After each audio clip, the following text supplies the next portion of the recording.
Apes movie with Charlton Heston, and how did that experience impact your enthusiasm to come aboard the franchise? I don't. You guys are all much older than me. I obviously wasn't alive. You weren't even a twin. I'm just kidding. Well, I can't. I mean, really, you look back, and I mean, I can't imagine this sort of childhood without Planet. You know, I was 9, 10 when the first one came out. So, you know, it's not only the opportunity to work with these good people, but you're also being asked to be part of cinema history. So it's you know, that was above and beyond the story and Matt. And, you know, you're involved with something that for the most part comes with a very good pedigree. I mean, it went a little wobbly for a while, but we're back on track. And I said that here. That's right. We accept. We accept. I saw the thing about Planet of the Apes was it really, for a long period of time, was my childhood. I mean, I was so obsessed after seeing that movie, and I don't know, as a kid seeing the movie, it's an interesting thing that the first thing you want to do is actually become one of those apes. It's so fascinating, and I was so interested in that John Chambers makeup and seeing gorillas on horseback with guns. That's a pretty powerful image. And I had the dolls. I had an 8mm reel of Beneath the Planet of the Apes, which I would watch until all the sprockets broke. I mean, I was obsessed. And the great thing about when I saw Rise, having been a lifelong fan, was that having always wanted to be an ape, when I saw that movie, I suddenly was an ape. And the reason was for a reason that I never would have suspected would ever be able to be done, which was that I had emotional identification with an ape. And that blew me away. I thought, oh my God, I can't believe that now I know what it is to feel that character's feelings, and in a way that actually the most human character in that story is Caesar and what Andy did. And I was so blown away by that. And I thought, wow, what's so exciting about Planet of the Apes is that, of course, the secret is, you know, we're all saying, oh, it's all about how the animals become, you know, get in charge. Well, we are the animals. And so the idea of doing a story about how the animals can get in charge, well, since that's what we are, the story's about us. And what I thought was so exciting about getting into this world was to explore, really, you know, it's a blockbuster, right? It's a big sort of giant effects movie, and it's a summer movie, but it's a very unique one in that it's about our nature, and to explore that from both sides and to extend the story and everything that they did in Rise was such an exciting thing for me, and that's really why I wanted to do it. Let's move on to James. Yeah, and my question is for Andy. With your first performance as Caesar, you received such a great groundswell of support and just recognition from the fans about the wonderful performance you gave, leading to this campaign, you know, to get you nominations for various award shows. What was that like for you? And just do you have any expectations moving forward that maybe that recognition will continue to grow for what you and others do? I mean, I have to say, I've sort of unwittingly become a spokesperson for a sort of perceived discrimination between actors who act in motion capture suits or in costumes with makeup, and it's not a position I've just sort of ended up in this rather weird position, and I shouldn't be, because in actual fact, performance capture is just is a technology, it's another bunch of cameras filming an actor's performance, and I think really the most important thing is that the perception is that needs to be understood. So regardless of any awards or accolades, it's really an understanding not just from within our own acting community, but also within the filmmaking community at large. And then actually the people who know most about it are the audience. They seem to be so aware, and the younger generation of actors or younger generation of people who've grown up with knowing how to be, who become avatars through a video game, they have no problem understanding you can become something else, sitting at home doing that. So I really don't, I would say I've never distinguished, when I played lots of different roles, whether they be live action or performance capture, and Gary's done the same. You don't alter your performance because you're using a different camera to film you. That's I suppose that's what I feel. What do you think, Gary?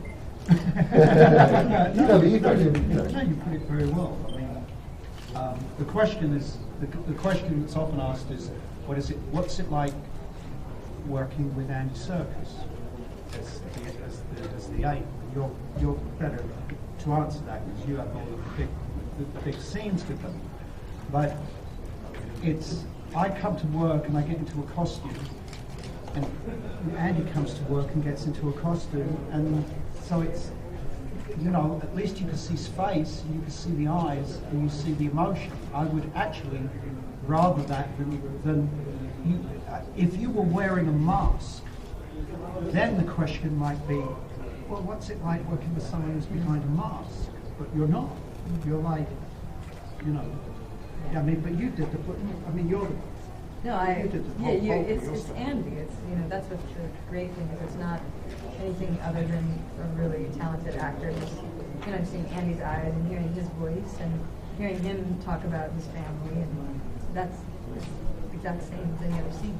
And it's not. And also in this film, there's brilliant performances across the board from a load of talented actors playing apes as well. It is an ensemble piece, and on the human side as well. So it's I don't see. I mean, it's interesting going back to the question about the original Planet of the Apes, and there are all those sort of wonderful stories of, well, the orangutan sat at one table and the chimpanzees sat at another table at dinner time, and nobody ever talked to each other, we certainly don't have that situation. The actors are the actors. But that's where I drew the line. They would never eat together. That was weird. That was clear. That was very clear with you. Lunchtime. No animals.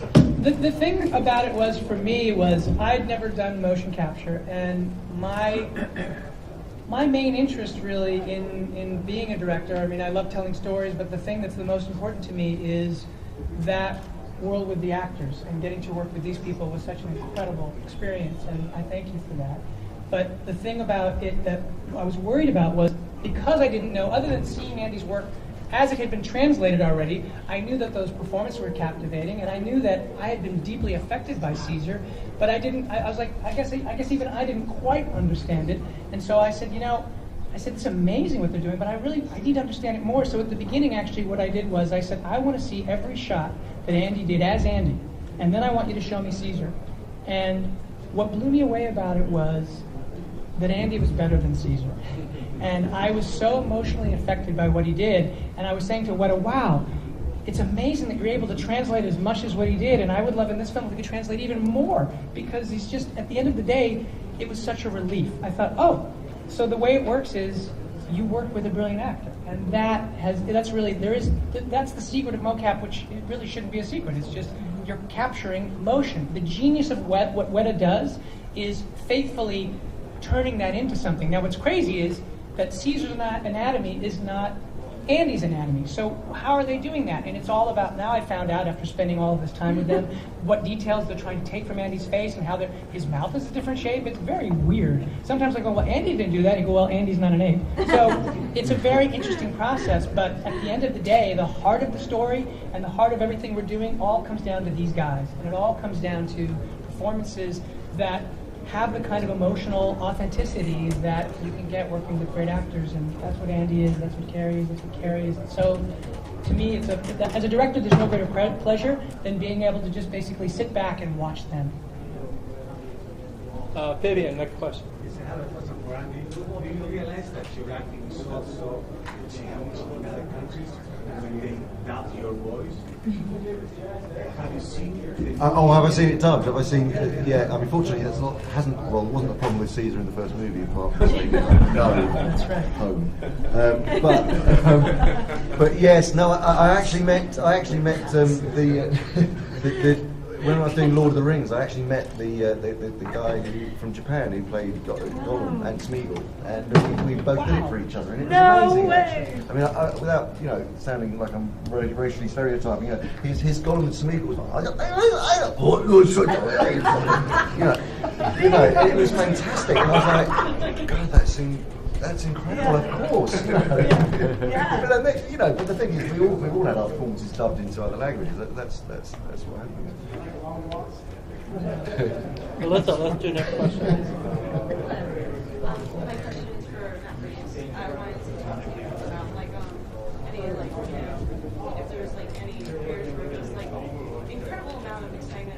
taking on this project, because obviously you love the franchise. It sounds like a dream job for you.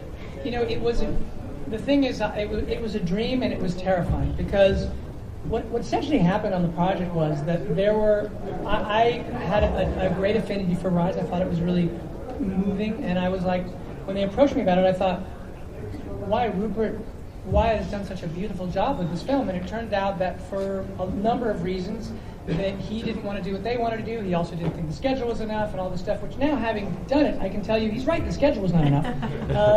But the idea was, I said, well, you know, what I'd be interested in is carrying forward really what was established in Rise, which is the emotional heart of those apes and how that turns into, look, we all know that it doesn't become Planet of the Humans and the Apes.